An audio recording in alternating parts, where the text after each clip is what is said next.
It's a distinct pleasure being here today in Brussels, engaged in a dialogue with such prominent public leaders on such an important international, regional, and also distinctly United States of America issue. I've had the pleasure to work recently with General Jim Jones when he was a special envoy to the Middle East, with Attorney General McCalsey when he was covering the United States-European Union Justice Dialogue, and Ambassador Richardson in Colombia. I look forward enthusiastically to working with our remaining distinguished visitors. A distinct pleasure to be here today. The Committee of Support to the Human Rights in Iran, a special thank you.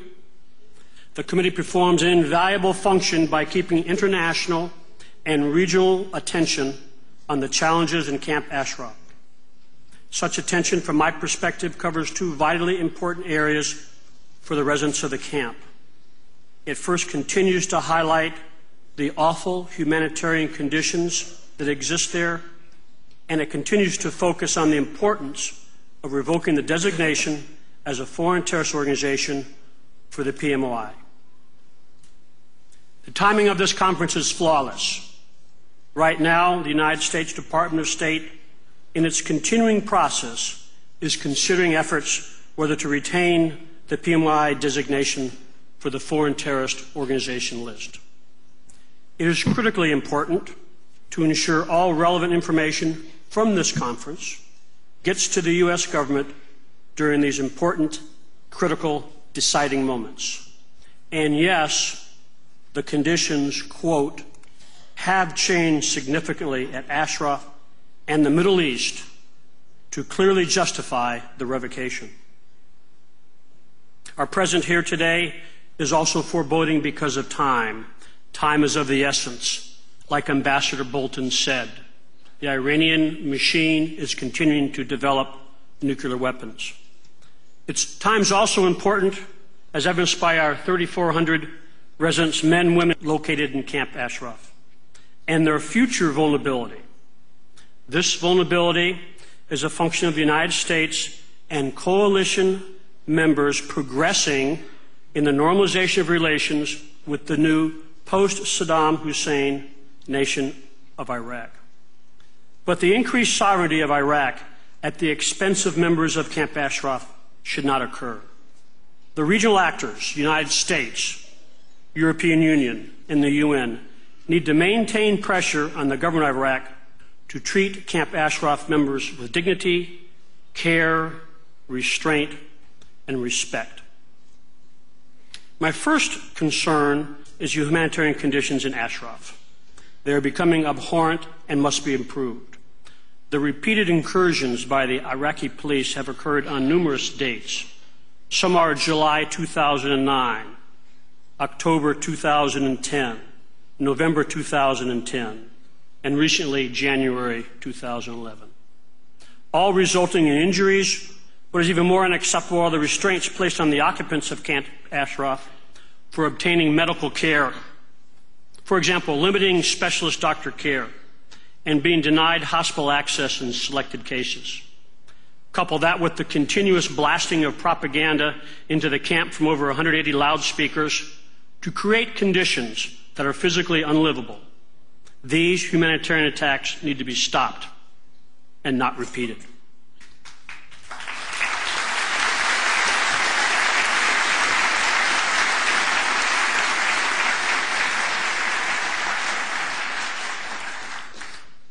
Camp Ashraf should not be the prize that Iran wins. Iran has shown its hatred for the camp and its residents.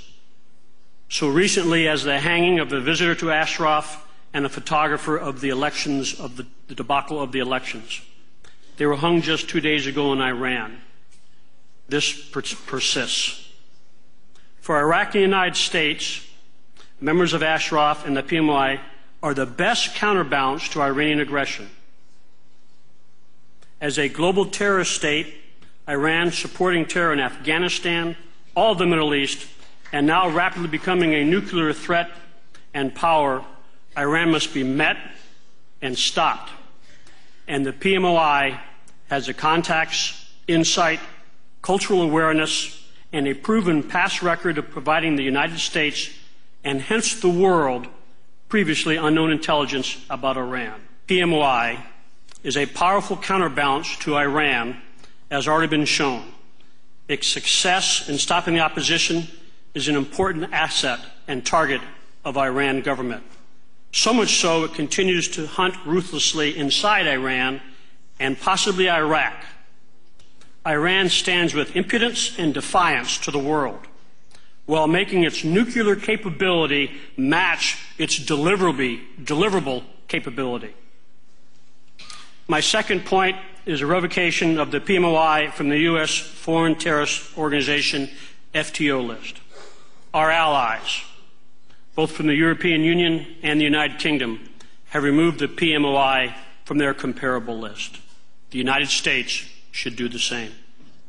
And it has entered into a grievous miscarriage for the use of the Foreign Terrorist Organizational list. It brings great discredit upon the United States for our most important resources, our people and our friends. And it gives protection to the foreign leadership that has been sworn to kill us. It is appropriate for the Secretary of State to fix this gross embarrassment and obviously painful error as soon as possible.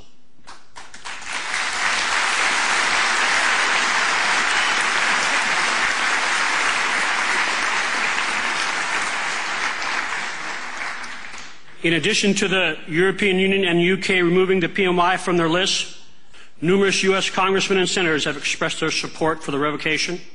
113 signed House Resolution 1431 for such removal. The chairman of the House Subcommittee on Terrorism has encouraged their removal. With the new Congress seated and ready to fix problems, this also should be fixed immediately and cooperatively through our legislature and our executive action. Finally, and most importantly, the conditions in which the list, quote, have changed significantly do warrant revocation. Iran has a fear of the PMOI due to its popularity.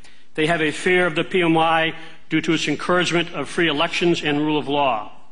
Iran has a fear of the PMOI due to freedom of religion and no nuclear weapons or weapons of mass destruction. Iran has a fear of the PMOI due to freedom of speech and press. Right now, Iran fears the PMOI.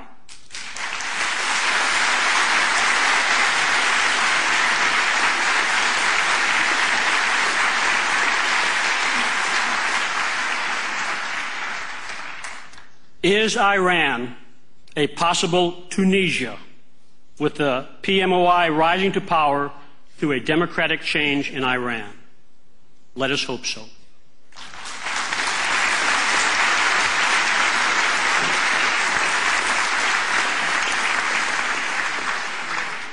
In closing, it is with great irony and embarrassment and internationally confusing that the United States and Iran are of equal mind and on the same team as keeping the PMI on the Foreign Terrorist Organization. We must revoke them from the terrorist designation list. Thank you.